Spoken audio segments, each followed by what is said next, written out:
What's up, you guys? Matt Jablonski here with the Point of Change. I hope everybody has had a beautiful weekend and is ready for an amazing week. Before I get started tonight, guys, I like to keep the mood upbeat around here. We know that. It's a lot of fun. It's a lot of jokes and a lot of that. And we're going to get to that. Don't worry.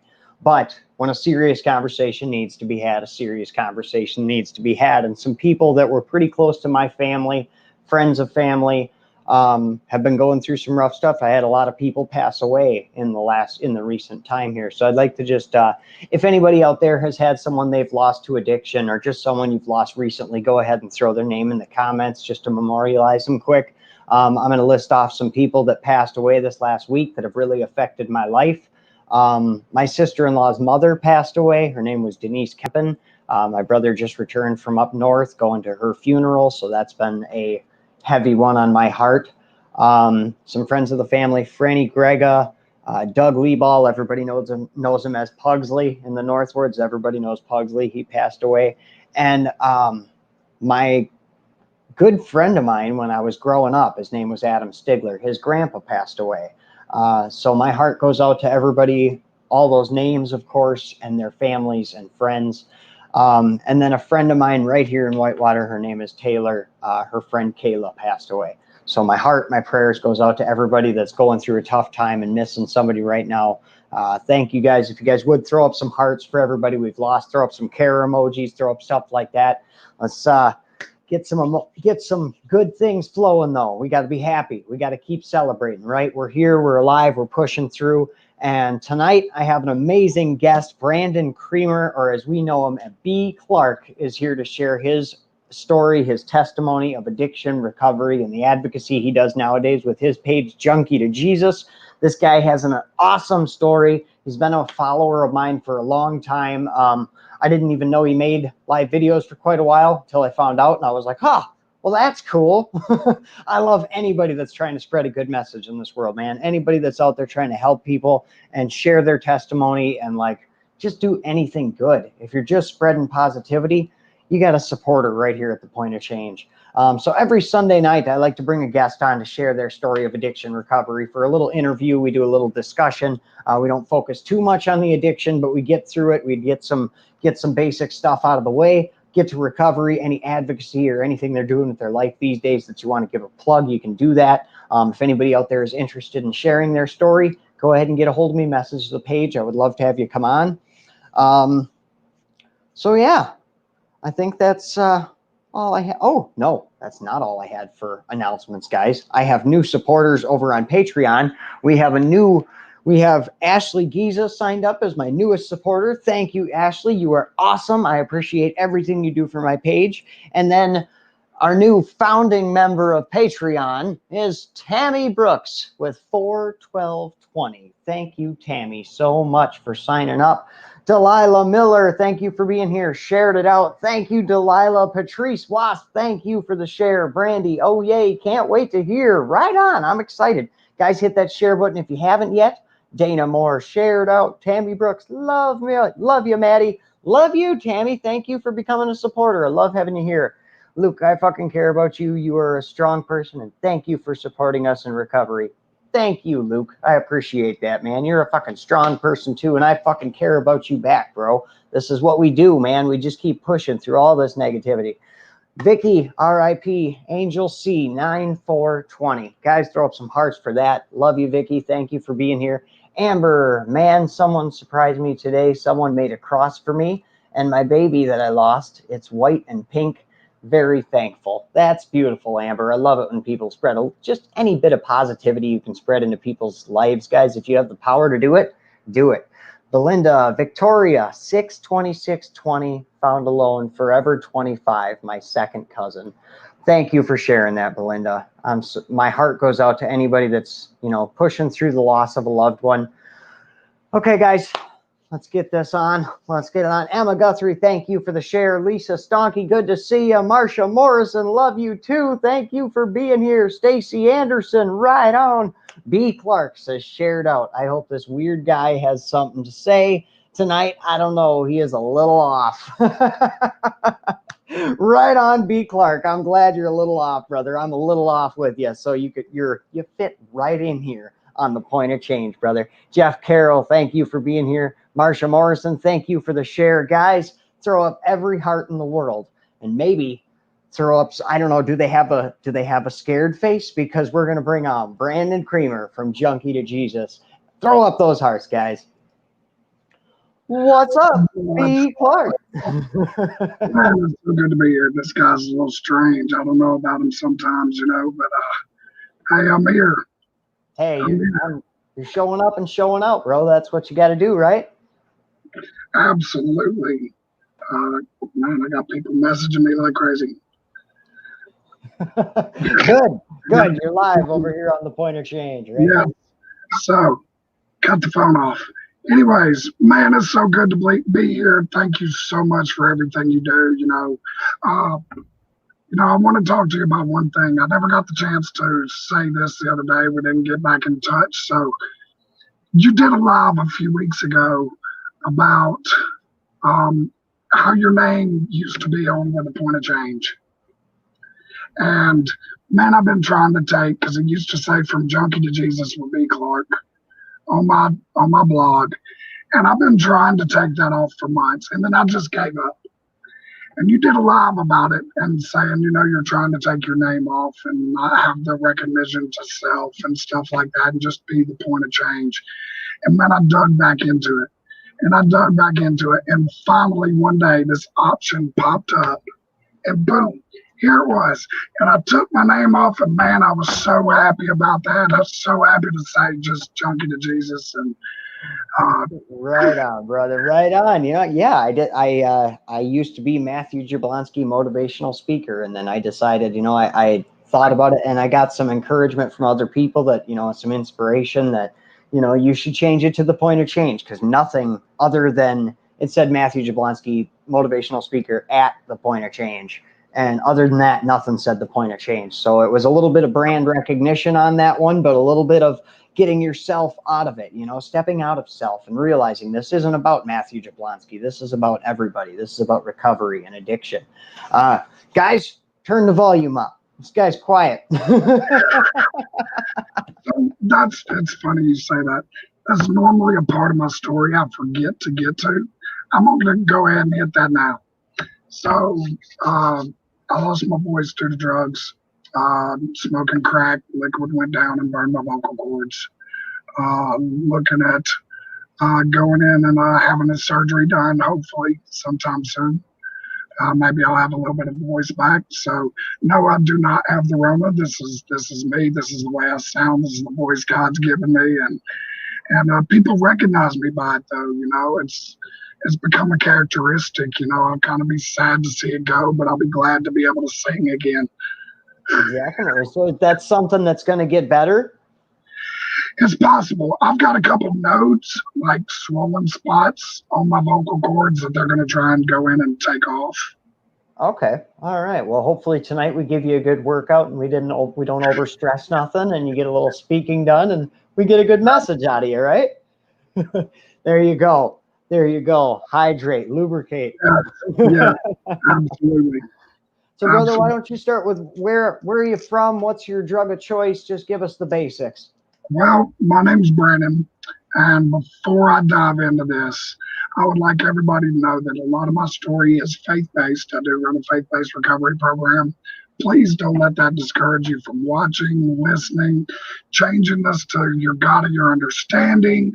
I love to talk to people about every aspect of recovery, not just my faith. And I would love to start us off with a prayer before we get into it, if that's all right. I would love that, brother.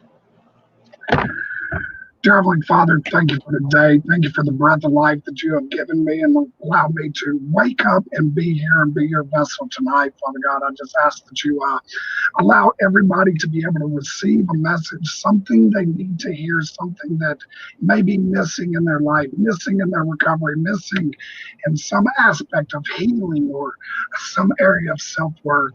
Allow this message you have prepared for me tonight to be able to relate to somebody, just to hopefully encourage them to keep going in recovery. Father God, we just pray that you anoint me from head to toe and allow me to do this work of you, and nothing comes out of me. It's all in your glory, Father. And thank you for allowing everybody to be here. And we just ask everybody to be blessed, stress free tonight, and I hope they hear a good message. In Jesus' name, amen. Amen, brother. I love that stress-free part because myself being an anxiety sufferer, thank you for that. Yes. What's that?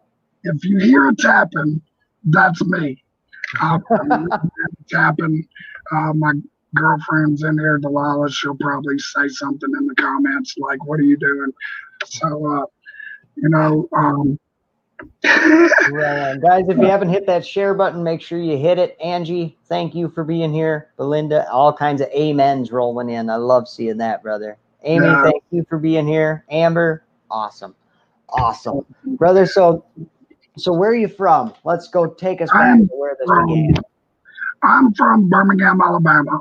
That's actually where the addiction started, was in Birmingham. I was born and raised there. I was adopted at a young age.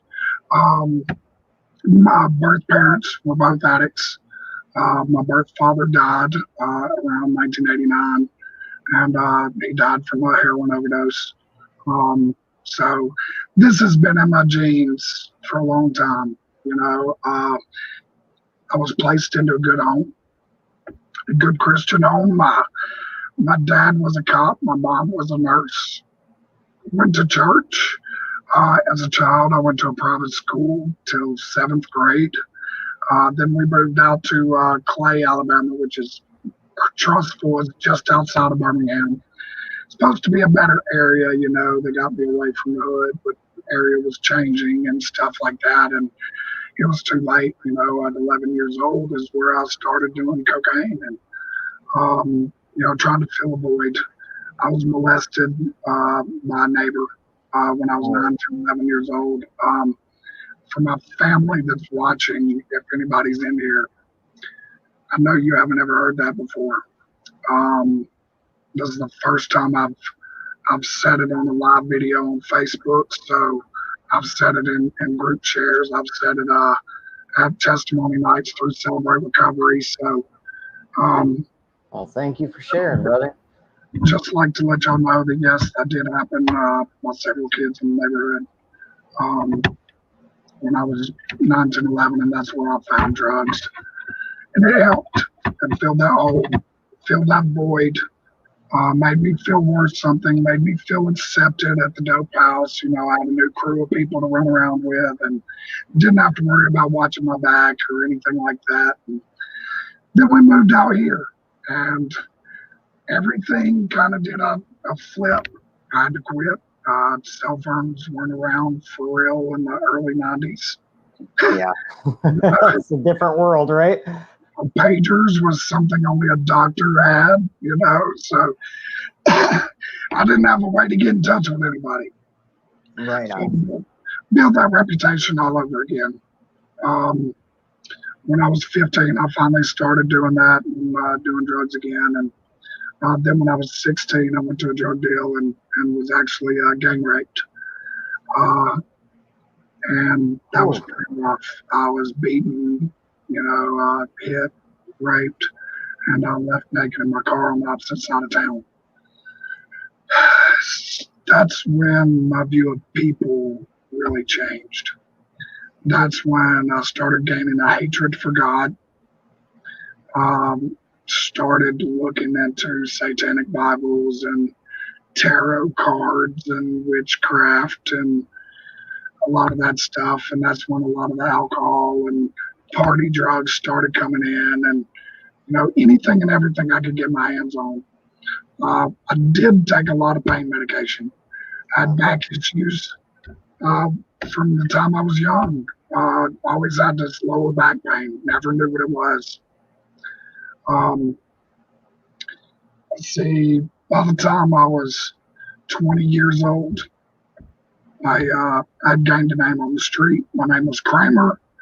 People knew that I'd go do a drive-by or kick door or anything like that in a heartbeat just to get my money or get my fix or do what I had to do, I was selling dope. I never had to steal anything at this point. I had what I needed. And I developed a name. People knew me. took a lot of my anger out on women because of the way I was treated during the gang rape. There were women involved too, so took that out on them. Then went to jail my first time when I was 20. Well, it was actually my second time, but first time was just for street racing, nothing major, just some fun stuff. But yeah, I got caught. I was sleeping outside my dope man's house. And then the next thing you know, I'm a couple blocks away with my foot on the brake of the truck, passed out with my head on the window for 2 hours. Took me in, and this was my first stint at rehab. How they did an outpatient. Okay. How old were you when this happened? 20. 20 years old? 20 years old. And I was heavy into cocaine, man. I was everyday user. I'd gotten up to, quarter ounces easy when I really wanted to get into it. Yeah. And, yeah. Terrible. Man, those were bad days. It's hard to look back at sometimes. I laugh sometimes when I think about it all, because it's like so ironic that this guy right here that you see in front of you is also that freaking guy, that strung out meth head that people used to see with no teeth in his head, with one tooth. I had one tooth for the longest time, running around stealing copper and asking for meth with one tooth in my head. That same guy is this guy you're seeing right now. It's just, it blows my mind sometimes, Right. Yeah, I went through the rehab. Thought it was a joke. The first thing I saw when I walked into rehab and these meeting rooms was higher power, prayer, God, and I instantly shut down. I didn't listen to any of the messages, nothing at all. They asked me in rehab to get me out of there so I did not mess up anybody else's recovery. I was that bad. Wow. And thought it was a joke, made jokes about it, lied to everybody. And, they're just, okay, you're done, you graduated. And it was actually early. And just got me out of there. After this, man, the party was on. That's where meth came in, and I started using meth. I'd always done party drugs, hallucinogens, and, MDMA, all of it. I was an equal opportunity addict at this point, but I had to have it. Got married to my best friend, and then she asked me to quit using. We had a kid. Yep. I quit selling. I didn't quit using. Kept doing it. Just laid down the guns for a little while. Changed it to the weekends. I slowed down a little bit. And then eventually we got a divorce. Everything changed. We were roommates with a kid. Nothing in common anymore. Wonderful woman, at that time. I was crazy about her for a long time. And so when we divorced, man, it was back to the races. Let's see how much more I can do. Let's see how much more partying. Let's see how many more jobs I can get rid of. And kept going. Wound up getting remarried and starting a new career. This is where things get a little crazy. This is where I found some higher dose of medication for my pain, 30, 60, 80, down that route. And it was good. I maintained. Man, I bought a house, I bought cars. I was fully functioning. I was able to do my job. Everybody knew I was gone out of my mind, but I was a great worker. So I was able to keep this job. Yep. Been there. It's amazing. Then one day, lo and behold, my connection gets called in for a pill count, and he had smoked pot and failed his test. So I lose all my meds. I naturally turned to heroin. Yep. In 2010, I believe, 2010. Wow. Yeah, and man, it's, at this point, this is 15 years into doing drugs or more, right at. Um, I kept going. I had kids. My wife was a normie, didn't know anything about drugs. She had caught me a few times, just asked me to quit. Oh, I'll quit. Oh, I'll quit. I make all those promises. I'll quit. I'll stop. Mm-hmm. Yeah, I never did. Progressed worse. Um, I had an intervention in 2015 by my family. Went to detox, was great, right-minded. I was like, I need to get clean. That's all I said. I need to get clean. I didn't say the rest. No want, no moment of desperation. Just, I need to do it for my family. I need to do it for this reason. I need to do it for everything else for me. Second, I get to rehab.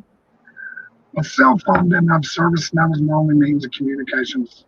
So I walked down the road, made a call, said, hey, come pick me up. I'm going home. I give up. I give up. It's too hard. It's too hard. They don't have cell phones here. 3 hours into rehab. 3 hours. I hear so many people that's so many people's story that they got to rehab, and either right when they got there was some rule or something or some stipulation that they instantly decided this isn't going to work. I don't want to do it. And when I hear people say that, I tell them like you obviously know, you're laughing about it now because you can see it in the rear view. You see it. Like, how is that? Like, you need to show a sign, show people that you're trying, and when you get to a rehab, all you got to do is walk in the door and just go with it, and that shows right away. That shows big stuff. And then stick with it. Don't leave because you met some girl. Don't call the old ex back and go running out in the middle of the night to have some romantic relationship, like just stick through it. And it shows so much dedication. It shows that you're actually trying. And then even if you don't mean it at the time, maybe you'll pick up some seeds that'll make you carry this with you, Absolutely. So how old were you when all this is happening now? That was 2015, so 5 years ago, so 34 years old. Oh, wow. So we're a hell of a long ways into this battle, huh? Yes. Trying to get through the ugly stuff real quick, man. I don't like the ugly stuff. No, I know. Too long, I do have some stuff that takes a minute to talk about. So I did good, for 6 months, man. I wasn't using my DOC at all. I was two-stepping like crazy. I was using everything but any kind of so I was great. I was wonderful, right? I'm not an addict anymore because I'm not using my DOC. So yeah. Then my wife was pregnant with my second child, my new wife, which would have been my third, my baby girl, and she was 6 months pregnant, and my mom comes to me and says, I have 3 months left to live. And that was rough. Her cancer came back. My daughter was due in 3 months. A lot coming up in 3 months.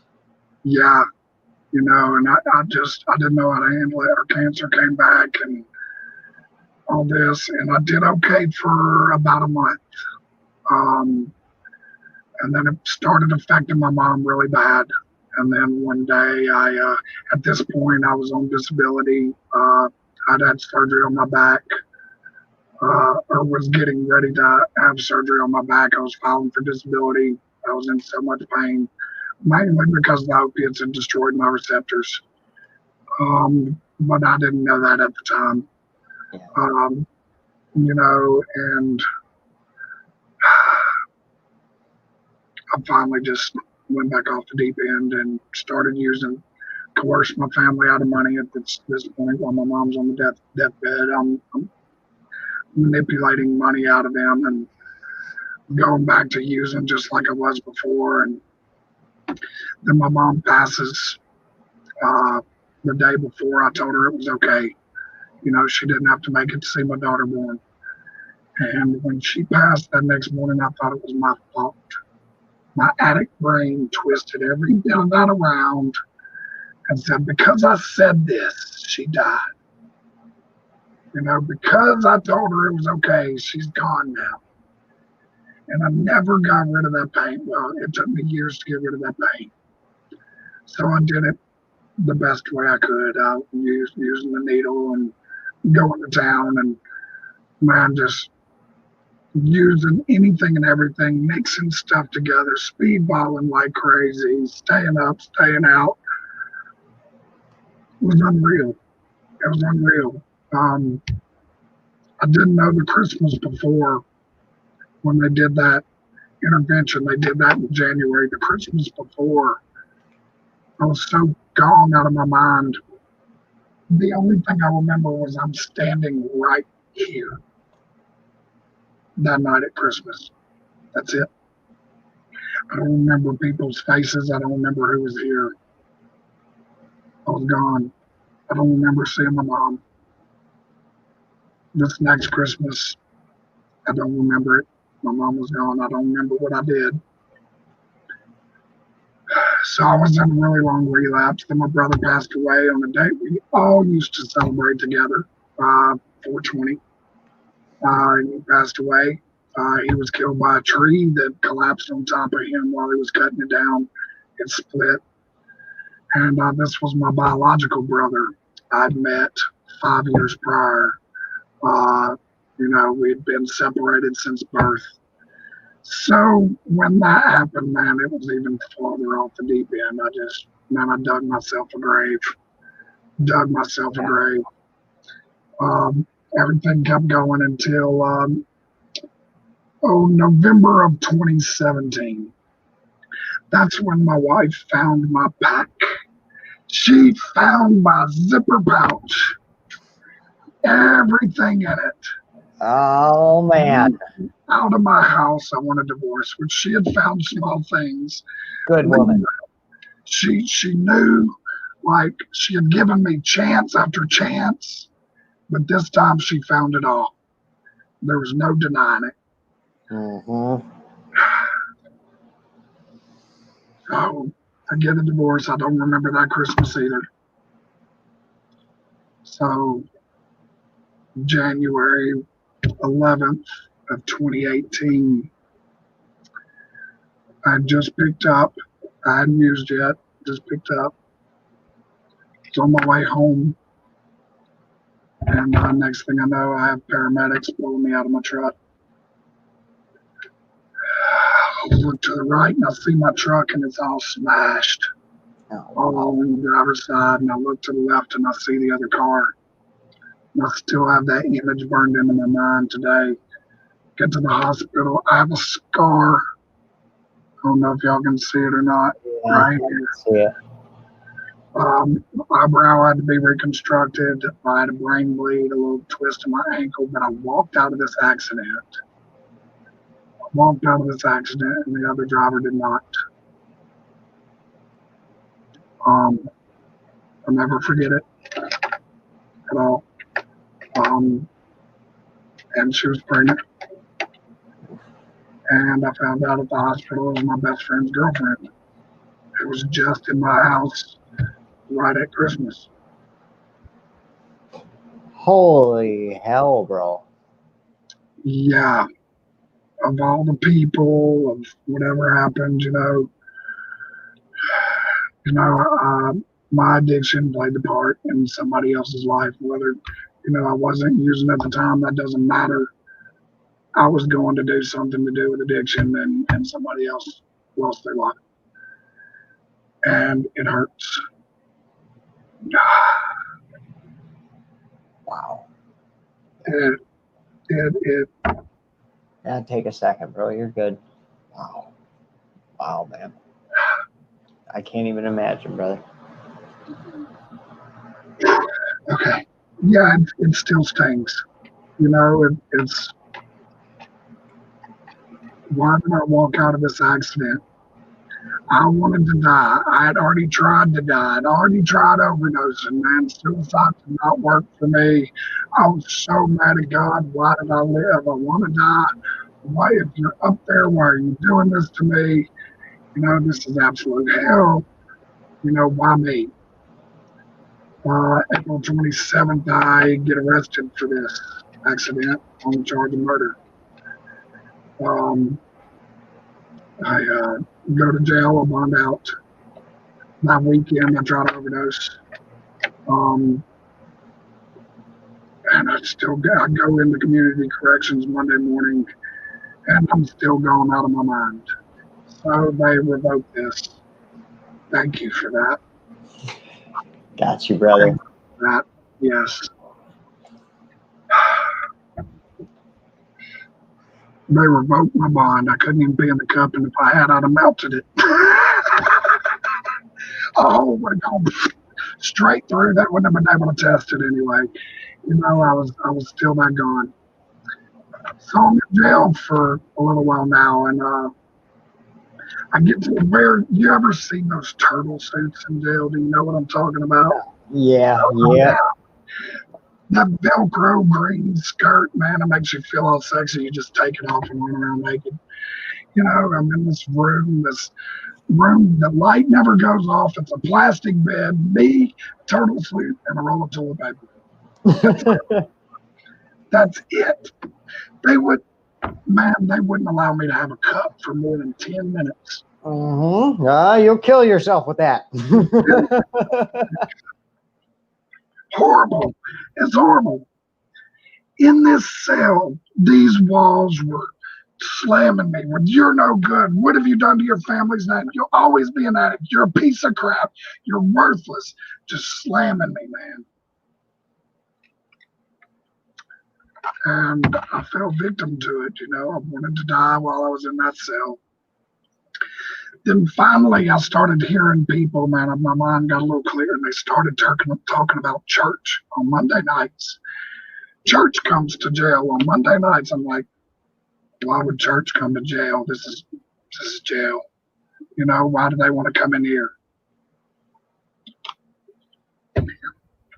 Well, it was this group of people, male and females, that would come in, spread the word of God, and talk about recovery with this ministry called Breakout. And at first, I knew none of this, man. I knew it was new people to talk to, new people to listen to, and they played some music. I didn't really like it at first. It was nothing cool like Joe Nestor or A$AP Preach or B-Rain or, nobody cool. It was, Hillsong worship and elevation music. And I'm like, what is all this? So eventually, time goes on, and I start listening to these guys, and I realize these guys are in recovery. Like, these guys have been in jail. And this one old guy, Tommy, man, I'll never forget him. He just won't shut up when you get him talking. He had a life sentence in prison without the possibility of parole. And here he was, free 2 years prior, coming back in to talk to us. And that's something. What in the world is this guy doing? Like, man, I don't understand. What are you doing? And then all of a sudden they said something. I was like, you're right. I have screwed my life up. I do not have control. I do not know what I'm doing here. I don't have power over this. And I didn't know it then, but that was step one. I didn't even know the steps, even though I'd been through them, and through, years prior.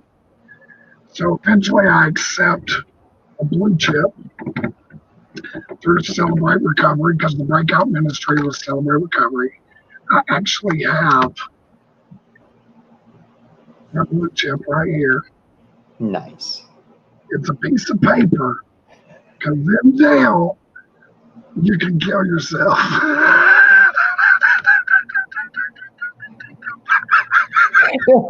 That was like a magic trick. When you bent that, I was like, oh, like you blew my mind for a second there. Oh, wow. You got me. You got me with that one. That was good. Oh, no That cookies allowed. was great. I accepted that chip on July 16th, I believe, of 2018. So, that was absolutely amazing day. And my seeds I started getting planted. My cellmate allowed me to read his Bible, and it was King James version. I hated Shakespeare in school. I hated Shakespeare in jail. I couldn't understand what they were saying in this Bible. But one verse stuck out to me, and it's First Peter 5, verse 8. Be sober, be vigilant, watch out your adversary, the devil prowls around like a roaring lion. The only reason this stuck out was it said, be sober. Be sober. I didn't even know what that meant. I'm like, what be sober? Okay, I can quit using. Okay. I didn't understand the spiritual meaning behind be sober, be clear-headed, be right-minded, be alert, stay awake, be ready. Like there's so many meanings for be sober, and I love it. But that verse stuck with me. The next month, this is where my story changes. Next month is July 23rd, 2018, man. I'm sitting there, church comes in, I'm stoked, I'm ready to see these guys. I'm doing good, man. I got to a point where I was excited to see these guys come in. And this week they bring in a tablet, first week ever, and they play a testimony from Celebrate Recovery, a young lady named Amy. She went through some of the same things I did. A lot of the same things I did. And I related to her, and I broke down in tears. It's the first time I ever saw somebody share a story like this, and I related instantly. And then I noticed she had a smile on her face. She had a joy and confidence in her step, and man, it was amazing. I said, I want that. So I went in my cell that night and I surrendered. I said, God, I don't know what we can do. I said, if there's any way I can get out of jail, I want to go give this lady a hug. I want to go to church. I want to change my life. I'll start going to Celebrate Recovery every week and just do it the best I can. Forgive me for everything. Forgive me all that I've accused you for. Everything I've ever done, I ask for forgiveness. The next morning at 10 o'clock, I'm in the shower, man, and all of a sudden I hear the door slam, and they say, Brandon Greenwood, you've been indicted on another charge. It's now 2 counts of vehicular homicide, and you now have a bond. I bonded out of jail that day, the very next day after I surrendered. Wow. Isn't that amazing? Isn't that crazy how that stuff happens, man? Everything lines up. It's insane. Friday night at CR, I give her a hug, do what I'm supposed to do. The lawyer calls me, says there's a warrant out for your arrest. Right back.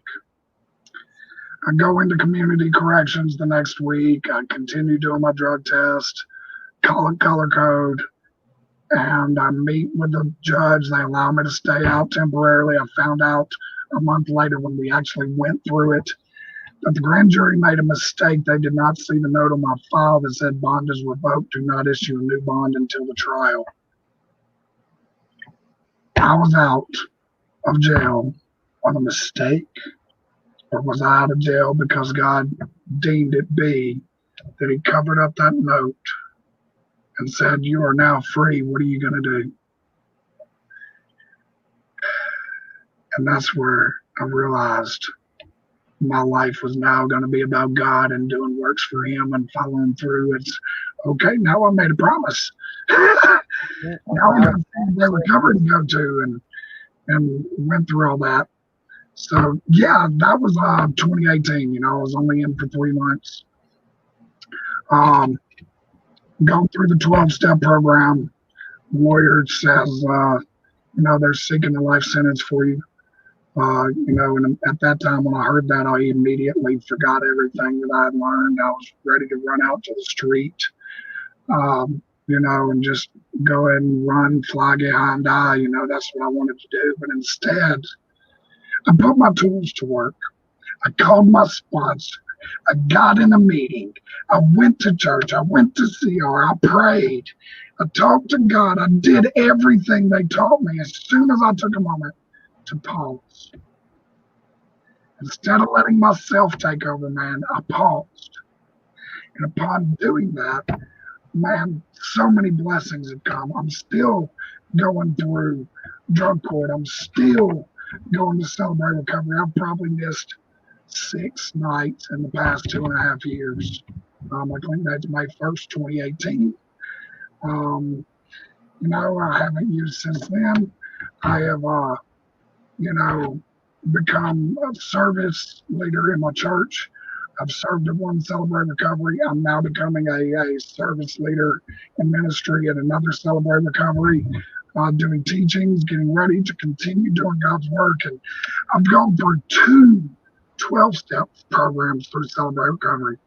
And for those of you that don't know, Celebrate Recovery is a Christ-focused 12-step program for healings of any of your hurts, habits, hang-ups of life. I mean, this is everything from anger, addiction, loss of a child, divorce, PTSD, whatever may be hurting you.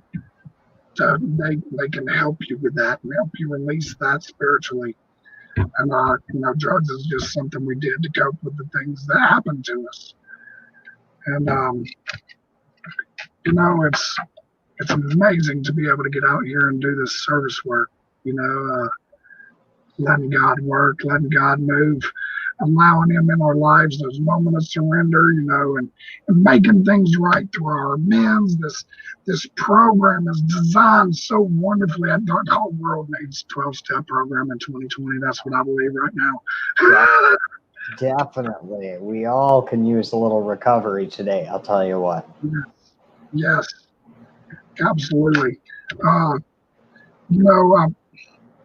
started my page, I think, in November 2019. Yeah, Junkie to Jesus. Let's hear a little bit. I did live videos with Joe and Tina Mungavin. I met them February of 19. Man, they had like a month or 2 months clean. I saw them doing live videos. I had like 9 or 10 months, and I was like, oh, that's good. That's real good. And I started talking to them on the lives, and then I started jumping on lives with them. And we did this for a while. And man, they lit a fire inside of me, dude. Like the newcomers lit me up. I was like, this is recovery. The Mungavins are wonderful. I love them guys. Yes, they're absolutely great people. Meet the Mungavins if you haven't followed them. Yes, we're going to give them a plug. That's my brother and sister. I joined a couple other pages, recovery pages, found Zoom meetings online in March of last year, and that's been the saving grace. I can't drive. I do go to Celebrate Recovery, but I do other avenues of recovery. I do love NA. I do love AA. I do love the STEP programs in both. I love Celebrate Recovery, 12-step programs. I've got a Buddhist recovery program book here that I've read.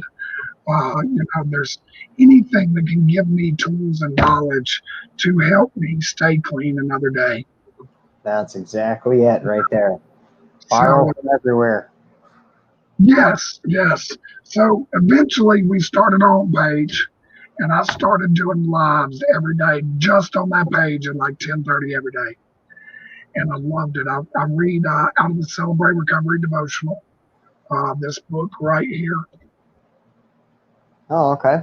It's a 365-day devotional. I read out of that. I don't read it before my live.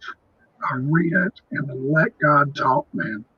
I just flow with whatever it takes me, whatever the topic is. I just talk and whatever hits my heart, man. And it's absolutely amazing, and I've touched a lot of people doing that, helped a lot of people, and it's been been great, the people that reach out talking to me about these videos and stuff. And then I started my own page so I could do it there, but I could share it out to the other pages. So it was on my personal page, it was on these recovery group pages and everything, and just do it. And here recently, I've just recently taken a big break, trying to find balance. Talk about a pain. Yep. I'm right there with you, brother. It's been a long journey. I've been doing this for over 2 years now, and even I still, I have my set schedule for every day at 10 a.m., and from 10 a.m. to 11 a.m., I'm live every single day. And then, of course, Sunday nights at 9 p.m., I bring on a guest.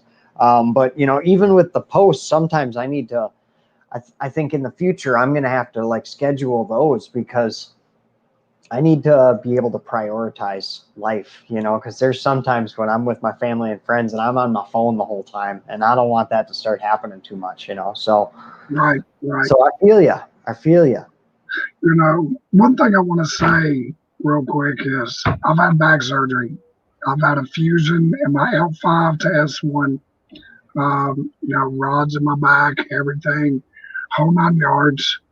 I do face a lot of things in the future. I don't know what my past is going to bring to my present here when I go to court. And it doesn't matter what we're going through. Doesn't matter what we face. Doesn't matter the pains in our life. We don't have to use today. We don't have to pick up. Man, feeling this stuff is okay. Feeling the pain is okay. Going through these trials and triumphs and tribulations is okay. This mess is okay. Because in my eyes, Jesus just said we're going to the other side of the lake. Don't focus on the storm. Don't focus on the lake, on the waves. We're just going over here. Don't look at the stuff going on around you. Keep your eyes focused on what's ahead. Keep moving forward. Go through it, not around it, not over it, not under it. Moses didn't have to do that. God made a way and he went right through that. And that's the way we can do that. We have the ability to get right through anything and everything. We are built for this. We can, man, even though I've got rods in my back, yes, I have bad days, yes, I have pains, but I'm in less pain now that I've quit doing everything than I was when I was highly medicated. Prescription pain meds, still shooting up, still doing everything, still running life. I was still in pain. I'm in less pain now. Yes, I'm not as able to do as much now, but I still can get by. I can still go to meetings. I can still talk to other people, still do my service work. I can still do some work around the house, man. And I can find another way. Yes, Joy, Nagel, my back surgery did help. Amazingly, I was actually about to lose my right leg because it was severing through my spinal cord on the right-hand side. And I was losing. The only reason I was able to walk was muscle memory at that point. And the doctor thought even after surgery I was going to lose my leg, but he was able to do it without touching it. And man, it was great. Keep away. And now I'm not mad at God. I realized that there's a purpose for my life.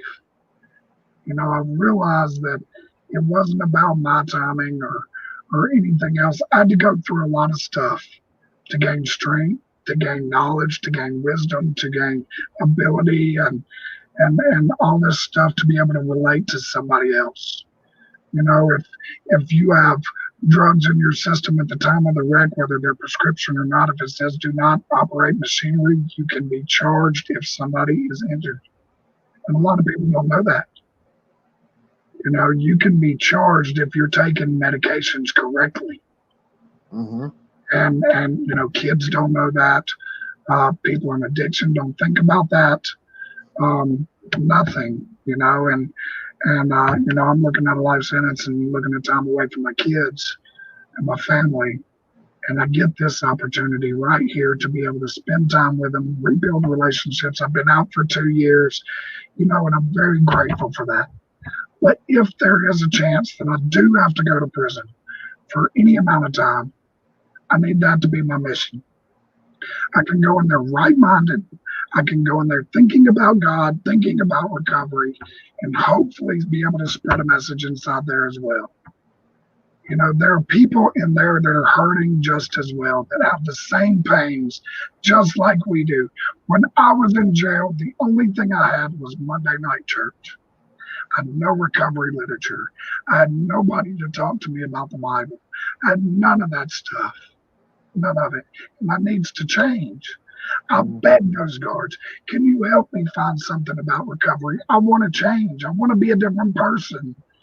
You know, can you help me? And I got nothing, you know, but stay in your room and watch TV and, you know, eat this crappy food and, you know, all this stuff. And it's horrible. It's sad, man. You know, recovery is starting to become an epidemic, but it's not there yet. There's a lot of voices coming up. But man, they're starting, man. People are starting. Anybody that can speak, you know, start speaking, you know. I mean, even that, you know, I'm so thankful that, you know, I've been to jail so many times, but the one that was easily the most enlightening experience was right after my dad passed away, when I went to jail for like 2 weeks. And I mean, I was in recovery and I got pulled over for a cracked windshield. And I was on probation, driving without a license, you know, and I got hauled off to jail for a couple weeks. And I just happened to be in a cell with a bunch of guys that were doing a Bible study, you know, every night and reading the Bible around the table. And at the time, I didn't believe anything. I didn't believe in God, but you know, it was a positive voice. All day I listened to these guys talk about doing drugs. And finally, at the middle, you know, 9 o'clock at night, I hear somebody being positive and talking about happiness, you know, and talking about joy and talking about forgiveness. And I was like, you know what? You know, I don't believe in God, but this is something positive. I'm going to listen to them. I don't want to listen to these guys talk about drugs, you know. So I went over there, and for the next 2 weeks, I joined in on Bible studies, and I talked about Jesus, and I talked about God, and I read the Bible, and I started praying, and my life just went, like, bar none. My life got so much better after that. Like, I can't even explain how great my life has been since that time. So I know exactly what you're talking about, being filled with that light. And I'm hoping everything goes right for you, that they see the change in you, you know, and they see that you're not the same man now that was back then. I mean, all of us can see it. I can see it just sitting here looking at you. So I hope they see the good in you, brother. But if in that, you know, I love the attitude that you have towards what happened. You know, if that doesn't happen, you know, and you have to go back in, I love that attitude that, you know, there's a reason for it. So. You know, doing the drug court program, the color code, you know, I still go through that. I still call my colors. That's accountability to me now. I use that as an excuse to go drop off CR flyers at the courthouse and talk to other people when I can and stuff like that, you know. But they only ask me to do one meeting a week. I do 7 plus online Zoom meetings plus going and becoming active in my church. They don't ask for all that. You know, this life I've learned is so much better than any of my days I ever had an addiction. So much better. Become a better person all around, a better relationship person, you know, a better father. You know, I've got a wonderful co-parenting relationship with my ex-wife, and it's absolutely amazing. Well, I said I made it through without tapping my pen. Good. I'm proud of you too, brother. Made it through without tapping the pen. No anxiety up in here. That's right. You know, if there's anybody that needs anything, man, I'm always available to talk. I answer the phone at 2, 3 in the morning, even if I'm in bed. If somebody calls, I jump up, I'll talk to you. I'll help you find placement, you know, and do what I can do, or get you in touch with somebody that can. You know, it's about finding one more, either for recovery or one more for Christ, you know. And if you want faith-based, I'm there for you. If you want a regular secular program, I got you. If you want just detox, we got people, you know, and you know, just to help. You know, I don't get paid by anybody. I do this because I love you. I do this because, you know, I've been where you're at. nobody would help me. I burned up my family, and a lot of us have done that. And, I'm here. I would absolutely love to help you out and get you the treatment you need. So please reach out. It's Junkie to Jesus Facebook page, just a personal blog. You can reach out to me through there, BClark Creamer. Reach out to me through there, or on Spiritual Animals of Recovery. I'm also the other admin on that page as well. So you can reach out to me through there. Right on, brother. Thank you so much for everything you're doing. Like, congratulations on recovery. I'm glad you finally found it. Holy crap. Yeah. How many times God got to hit this guy in the head, huh? Yeah. Glad you're with us now, brother. It's good to have you here. Somebody from reading a satanic Bible and Wiccan and hating God, blaspheme, talking crap about Jesus, to now, man, I love God. I love Jesus. I love the Holy Spirit. Like, I have an understanding and a newfound passion for life and for God, and put God first in everything I do. Relationships, work, whatever it may be, always put God first. So it's amazing what happens and what changes, the blessings you get to receive. You think of blessings as material things a lot, and instead it's watching somebody come in during coronavirus, when I myself am struggling, or when somebody with 20 years is struggling or just relapsed, and you come in through the start of it, and now you have 90 days clean, 120 days clean. That makes me proud. To be able to see that journey of a newcomer makes me happy. The friends I've built, the family I can count on, man, it's absolutely amazing. Amen, brother. Amen. Well, thank you for coming on here tonight, brother. We're about to hit the hour mark, so I'm going to let you go and get back to your family, brother. This was perfect. This was perfect timing, man. Good deal. Much love, brother. Hit me up anytime, man. We can troll some pages together. Hell yeah, brother. That'll be great. I'll bring you on. We'll go troll the Mungavins again. Why not, right? All right, brother. Have a good night. Thank you. Love you guys. Bye.